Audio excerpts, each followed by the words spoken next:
غري سينا مسلم توتا جمع جدو كيسة تبرون كن كغدريسي كن أستاذ غالي أبا بوريدا برو خنا سيدو بيسا كن خنا دور أمو مالس نمدسا أستاذ جمال علي magala jimma da kanitini sagantan dawa da akana kabame media raga ifhamin hawasa muslima magala jimma mara fida galgal harra saganta dawa gudda duata be kama fi jalatama ustaz jamal aliji abdullah fi ustaz haidar khadirin qoppahe masjid rahmanitti waan geggefamuuf akon duntu irratti argamtani yijde beeksini dalagame nani barrun kun qoppahe jechu barrun akam barrun waa'ee sheekhaa dubbattu jechuun barrun maal jetti namni sheekulee fi darasaa jimmaa hunda jaasuusa yookaan basaastuudha jedhe dhaabbata islaamaa fayyaa calachee yookaan akkamitti jimmatti daawaa godhuuf affeeramaa yeroo dheeraaf rakkoo jidduu hawaasa akka hin babal'anneef calaluu majlisa oromiyaa fi miidhama keenya hunda callisuu filanne sababa isaas hawaasni yoo keessaa walitti madaa'e wal'aanamuu rakkoo waan ta'eef amma garuu beeksisa daawaa kana argee dubbachuuf ibsuuf dirqamee jira kabaja biyyaa ofii eeguu dirqama waan ta'eef dubbii kana dubbadhaa jedha eentu jedha ustaaz Gaalii Abbaa Boortuu jedha jechuun guyyaa tokko sagantaa eebba rufeedaa gara Asallaa deemaa turre ustaaz Raayyaa Abbaa Machaa ustaaz Sufyaan Usmaan Dr. Muhammad Saal Yusuf Adami fa'a wajjin turre konkolaataa keessa turre eessa konkolaataa keessa turre jedha qalbiin qabadha eessa turre konkolaataa keessa nama meeqaan nama afuriin ustaaz Raayyaa ustaaz Sufyaan Usmaan Dr. Muhammad Saal Yusuf Adam fa'a wajjin turre konkolaataa keessa jedhasitti Jamaal Aliyyi ummata jimmaa kana nama hunda ustaaz doktora jedhee yaamee gaafa maqaa sheeka kenne shee Jamaal Aliyyi bira gamu ila kunu Jamaal Aliyyi ummata jimmaatiin akkana jedhee ummanni jimmaa hundu ergamtu mootummaadha sheekuliin darasoonni fi ummanni jimmaa hundi jaasusa yoo basaastu mootummaati aktivistoonni jimmaatis basaastuudha oggaa kana ati darasaadha maqaa ummata tokko balleessuu sirraa hin tolu shuuf ammas biratti darasaa ila kunu oggaa kana ati darasaadha jedheen ustaaz Jamaal Aliyyi ammoo darasaa kan tan hundi kennu beet oggaa kana ani darasaadha maqaa ummata tokko balleessuu sirraa hin tolu dhiisi jedheen achumaan dhugaa jirtuudha homaa miti jedhee shee Jamaal nuun jedhee achumaan jedhe ustaaz Sufyaan falmi dheeraa booda ustaaz Sufyaan nutas gabbeesse rakkoolee inni raawwate kanneen biroo ammaaf haa turu osoo kun akkasitti jiru ummata jimmaaf daawaa gochuun maaliif barbaachise kan jedhe ustaaz Gaalii bootu waan kana barreesse nuka jechaa jirru maqa balleessaan hagana gahe kun maqa balleessa hammana gahu kun ustaaz Gaalii irratti ustaaz Jamaal Aliyyi irratti maaliif geggeeffama isayyuu kun makiinaa keessan nama afurii waan kana irratti nurra dubbate jechaa jira icciitii makiinaa keessaa kan nama 3 4 5 yoo haqoosaaf ta'e dhugaanillee yoo mate hanguma fedhi shee Jamaal yoo waan kana godhe waan kana asdanii anaafsee halkan gursaa yoo qabu irriba malee bulchuun kun dogongora ustaazni keenya raawwate yaa obboleewwan warri haqa barbaadanii fi dhugaa barbaadan dhugaa yoo dubbanne abbaan manaatiif haati manaa wanti isaan waadaa keessatti haasawan wanni isaan maatii abbaa fi ilmi intalaa fi haati wanni isaan saalonitti haasan wanni maatii akka maatiitti haasawu wanni akka biyyatti haasan hiriyyaa fi hiriyyaa wanni haasawu garagara namni akka hiriyyaatti waa meeqa haasaa olii bula yaa obboleewwan keenya waa meeqa olii haasofne nuti akka hiriyyaatti makiinaa keessatti naawii ama mucaa ba'e kana waa meeqa bakka meeqa waa meeqa haasofne jirra khayrii haa ta'u sharrii haa ta'u wantummaa namni naasofne jira makiinaa keessatti mana keessatti kophatti hiriyyaadhaan qoosaallee haa ta'u waa hedduu jira jechuudha. So waan makiinaa keessatti akka dhuunfaatti haasa'an waggaa 3 booda fidanii as gubbatti haasa'uun tun illee dogongoraa fi hanqinna addaati. Intisaar kana gubbaa dhaabbadhutti ammallee gaafii barbaadde gaafadhu maal kun qabu ragaa sifinna waan ta'eef. Kana malee kabiraa jira Haydar keenya dhiifa waliin. Kana malee wanni ishee Jamaal Aliyyi godhan jira kabiraa. Facebook irra wanni maxxansan kana ture amma asirra waan darjee kana irratti waa lamaan dabaluu barbaada reefu gama jalqaba dubbadde amma asirratti beetiin dubbadda wanni kun waan akkanatti arra gabbihee miti soomana waggaa darbee majlis oromiyaa keessa rakkoon uumamtee turte yeroo san sooshaal miidiyaa kanarraa hedduu dubbatamaa ture hanga gariin maqaa namaa qafaa kaasee yooni wanni tun furmaatan harkanne waa hedduu gabbaas maal jedhanii turan yoo yaadattan soomana waggaa darbee jechuudha majlis oromiyaa keessa inni yaadatta jedhanii akkasi Sufyaanis dubbatee gama kaanis nama hedduudhaatti dubbatee waan san gamtaan ulamaa ergee kabajamoo aalama keenya Sheekh Muusaa Su'aalaa jiila isaa qabatee ol dhufee akkasumas pirezidaantii mana maree musliimotaa naannoo Oromiyaa maali pirezidaantii mana maree musliimotaa Itoophiyaa Sheekh Ibrahim dabalatee ulamaan godina hundarraa walitti dhuftee wanna san fixanii inni haaromsi godhamee inni itti fufee wanni san dhumatee ture.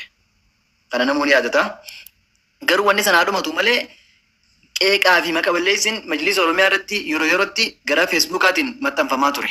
Namni sani gurra kanneen jiru waan dhume irratti deebi'amu jee namooti dhiise.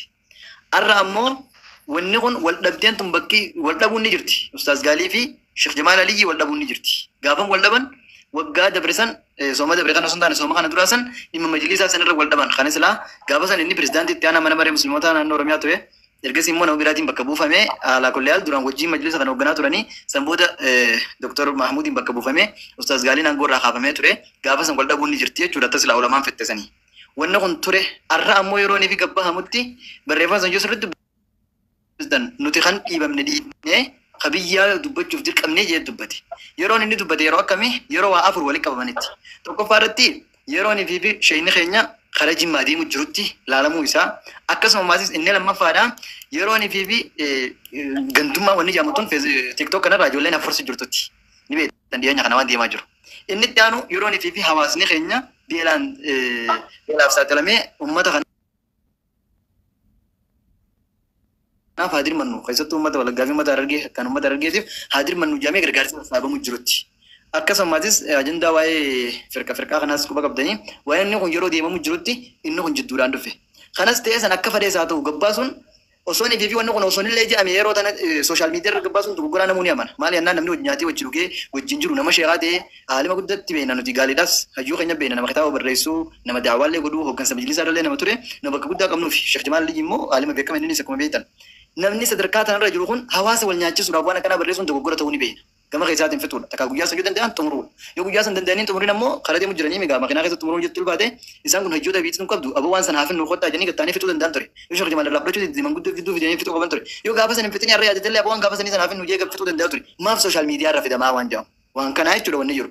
Fidame hoo hayyee fidame badiidhaa jennu. Fidame maaf callisan anamma namaan irratti walii gaafadanii qaba. Amma Ustaaz Raajaa harkachuu hin dandeenye. Garuu nama harkatirraa yeroo gaafadhu wanni na adda illee jiraachuu baatu wanta kana akka inni biyyin jiree mirkaneeffadhe. Namaan walitti dhiyaaduun kaameramaan isaanii kan ture Yuusuf Qajaanii san gaafadheetiin jira. An waan kana hin dhageenye rabbiin natti hin beekuu jedhe. Mali konkolaataa tokko keessa hojii jiran jeeti kabajamoo injinar Gaalii Abbaa Buur dubbatee ture. Yuusuf ammoo gaafadhee dawwalee kallattiidhaan aboo wanni tun ni jirtii an hin dhageenye abduu keenyaan an jedhe. Hayyee ati hin dhageenye ati tokko niin waraabbadhaa hayyee makeetiin taa'inaan lakkiin waraabbatiin himee qaamaan wal garree haasawinaa waan deemaa jiru kanallee kuman qabu waan bilbila xiqqaadhaan fayyadamaa namni na gaggaafachuun hin dhagayaa naan jedhanii turan. Alaa kulli haal wanni kun maaf akkana lafa laalama. Akka amma nuti ilaallu kanaa miti.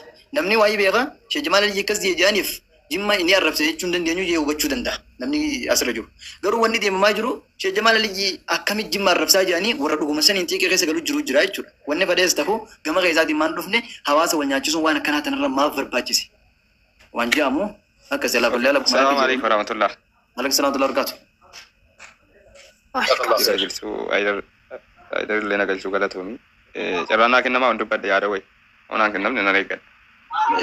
Intisaarii fi Abumaa Ergee fixatanitti aanta tokkummaa keenya dhiifama narraa ta'e garuu. Ani yaada kiyya xumuradheetiin bu'aa. Yaanni an sigallee ogguun ol seene kaasee ture. Yeequmsaa madurallee kaate sana namoonni quba qaba waa'ee jimaa sana irratti. Yeroo sanattis gandummaan egguu sana facaatee hamma yoonaa uummata biyya keessatti seera jira namni seera jala bulaa inni miidhus inni miidhamus waan seerritti murteessu nama qaba. Garuu sababa gandummaa egguu sana facaatee hanga ijoolleen biyya namaa keessa deemtee dalagachuu dadhabdu tokkotti akka mootummaan biyya harkaa qabu kun immoo kan kutaa Jimmaa sana ta'ee tokkotti sabni biraa ilaalee ani wallahi biyya kiyyaaf tumsuu miti haqa jirtu kana hanga aboo Jimmaadhaa qabaatumaa jedhanii ijoollee karaa deemtu kan beellii jechuudha onnoo kutee kan ijoollee qabanii tumuufaa jiru. Gandummaan haddii kan geessee jirti jechuudha. Gaafa kami? Kanaaf hammuma kana yogguma karaa deeman Jimmuma ennaan akka waan uummanni Jimmaa rakkina harkee keessa ta'u. Sanarraa dhiisu. Nan dhiisan waan hin kaasiif hin qaba. Waan uummanni Jimmaa sana harka keessaa qabu tokkotti ilaala uummanni hundi wallaalaa miti hundi beekaa miti. Hayyee hammammoo erga jara beekaa biraa dubbiin kun dhuftee haboo roobtu silaa boo rooftee likkii dhumatti booroftee jennaan rakkina uummata jidduu uummata beekaa fi wallaalaallee hanga adda baasnee beekuu wallaallutti dadhabnutti rakkoon uumamte kun akkasiin furamtu jarri ulamoonni dudduubeen finna jedhamus tokko erga miidiyaarra dhufti wanti dudduubaan dhumtu hin jirtu uummata wallaala wal fixuu jira waan jarrechitti liqimsanii harka jalaatii wal balleessuu jiran jechuudha. Jechi kun wallaala mallee haa ta'uu hin beeku. Amma asitti ijoolleen bakka dalagaatti illee kan wal ijaaranii dhaqanii bakka araba jala dalagaa kunutti waltumantu jira gandummaadhaan. Kana maaltu fidee dubbii gandummaa jalatti tokkotanii ijoollee wallaalaatti gaddabarsantu har'allee roorroo akkanaa deemsisuu jira. Kanaafuu dirqama uummata Harargee fi uummata Jimmaa kana jidduutti rakkina jirtu kana kan gadi dhufte kana akka furanu amma dubbiin kun gadi bahee akka waliin deemnee jiran akka nama tokkotti jechuudha. Maaliif yoo jettanii amma jarri wal deebisanii ukkaamsanii dhiisanii uummanni immoo kan waa dhiisuu hin beekne wallaalaan akka kiyyaaf wal fixama miidiyaa kanarratti isaa ta'u lafarratti. Ani akka aydariin akka obboleessa kiyya Oromoo yookiin Muslimaattis waan natti dhagahame waan inni isatti mufadheessatti himeera nama biraatiif carraa kenna galatoomaan isiniin jedha. Galatoomi wanni obboleettiin teenyantisaa jette waan murteessaadha. Garuu wanni takka beekamuu qabdu ani ilma Harargeeti takkaa jimmummaadhaan nama wal qoodu siif biratti harkeen beeku harkallee yoo soo jiraate ni balaaleeffan. Jimmaa fi Harargee wal balaaleeffatan akka tasaa dhuunfatti akka harkeen beeku. Garuu Harargee fi ganda biraa qabu wanta akka biraatitti wal balaaleeffatu harkeen jira. Isa sanillee dhorkinee jira. Wallahi kan inni isin hin sobne manaa jiru kana hawwajitaa hojjetuun gaanga galgalaarraa hiraata hojjennee iddoo tana kan jiru nama Jimmaati. Jechuun as na cinaa taa'ee dadhabanii asuma na bira rafanii jechuudha. Jechuun jimmummaa fi harargummaa jaamee nama wal qoodu Harargee keessatti isin agarree parsantaan guddaan majlisa kam osoo deemtee katti baratu warra Harargeeti maali warra Jimmaati Harargee keessa jechuudha. Akkasumas naannoo garaagaraa magaalaalee gurguddoo Oromiyaa Jimmaas haa ta'u maali Finfinnees haa ta'u Adaamas haa ta'u hawaasni nagayaan wajji jira. Nuti wanni jirru dhimma kana ganda galchanii Sheekh Jamaal kan Harargee qofa godhanii kaan ammoo kan Jimmaa qofa godhanii Ustaz Injinar Gaalee jechuudha jedhama. Kan Jimmaa qofa godhanii kan Harargee qofa godhanii dhagaa walitti darbachuun hin ta'u waan jiru dubbachuu jiraachu badeeti. Intu sargaafiin kan kee Tumuran deebar caraan biraati kan naayette. Laki gaafilee jajamtu gaafilee. Ani deebinaaf gaafinan sirraa gaafadhe sanii ani dibata hojjettee fi barreeffama keessan irratti hundaa'ee maaliif akkas